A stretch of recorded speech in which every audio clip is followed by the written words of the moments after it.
அதாவது படம் அப்படின்னு ஒண்ணு எடுக்க சொன்னா, இவங்க என்ன எடுத்து சொல்றாங்கன்னா, நாடகத்த நம்ம தியேட்டர்ல போய் பார்த்தா எப்படி இருக்கும்? அந்த மாரி எடுத்து வச்சிருக்காய்ங்க. ஸோ இந்த படத்துல எதுவுமே எனக்கு பிடிக்கவே இல்ல. ஏன் அப்படின்னா, இந்த ஆயிரத்துல ஒருவன்ல செலிப்ரேஷன் அப்படின்னு சொல்லிட்டு ஒரு டான்ஸு, அந்த மியூசிக்லாம் ரொம்ப சூப்பரா போட்டிருப்பாங்க. இதுலயும் செலிப்ரேஷன் ஒண்ணு கேவலமா அத மாரி பண்றேன்னு ரொம்ப கேவலமா ஒண்ணு பண்ணியிருக்கானுங்க.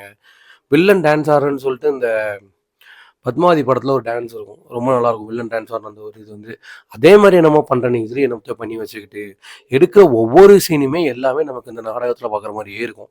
அவ்ளோ ஸ்லோ, அவ்ளோ இது. வெறும் ஒரு சிலைய கண்டுபிடிக்க எதுக்கு இவ்ளோ பெரிய பேக்ரவுண்ட்ல இப்படி ஒரு படம் அப்படின்னு எனக்கு புரியவே இல்ல. இன்னொன்னு நல்லாவும் இல்ல பெருசா. சொல்ற அளவுக்கு. இவங்க குடுத்த ஹைப்பா இருக்கட்டும், இதுல டைரக்டர் அதுக்கு மேல நாங்க இப்ப இறங்கியிருந்தா அப்படி இருந்திருக்கும், இப்படி இறங்கியிருந்தா அப்படி இருந்திருக்கும். நல்ல படம், கதை நல்லா இருந்தாலே எப்ப இறங்குனாலும் நல்லா ரீச் ஆகும். ஆ ஸ்டார்ட்டிங்ல இல்லனாலும் போக போக அந்த கதை வந்து வெளிய போக போக நல்லா ரீச் ஆகும். இது சொல்ற அளவுக்கும் ஒண்ணும் இல்ல. பார்க்குற அளவுக்கும் ஒண்ணும் இல்ல. நம்ம பார்த்துட்டு போய் வெளிய போயிட்டு இந்த படத்த நான் பார்த்தேன் அப்படின்னு சொல்ற வரைக்கும் எனக்கு இந்த படம் வந்து ஒரு மாரி தான் இருக்கு. ஏன்னா அந்த அளவுக்கு இந்த படம் நல்லாவும் இல்ல, ஒர்த்தாவும் இல்ல. ஸோ படத்தோட பேர் என்ன அப்படின்னா, திரௌபதி 2. என்னத்த சொல்ல? சொல்ற அளவுக்கு ஒண்ணும் இல்ல. அதனால அந்த படத்த பார்க்குறது வேஸ்ட்டு தான்.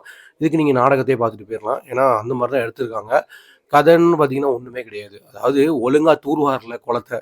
தூர்வாரி இருந்தா அந்த கதை தேவையே கிடையாதுன்ற மாரி தான் இந்த கதை இருக்கும். அவ்வளோதான், பெருசா ஒண்ணும் இல்ல. ஸோ கண்டிப்பா மறக்காம இந்த படத்த தியேட்டர்ல பார்க்காதீங்க. வேஸ்ட்டு தான். டிவில இருந்தாலும் சரி, இல்ல திருட்டுத்தனமா இருந்தாலும் சரி, நீங்க இந்த படத்த பார்க்குறதே வேஸ்ட்டு தான். பார்க்காம தவிர்ப்பது இந்த ஜெனரேஷனுக்கு ரொம்ப நல்லது. இந்த வீடியோ உங்களுக்கு பிடிச்சிருந்தா லைக் பண்ணுங்க, ஷேர் பண்ணுங்க, சப்ஸ்கிரைப் பண்ணுங்க. எஸ்ஆர்கே ஸ்பேஸ்க்கு சப்போர்ட் பண்ணுங்க.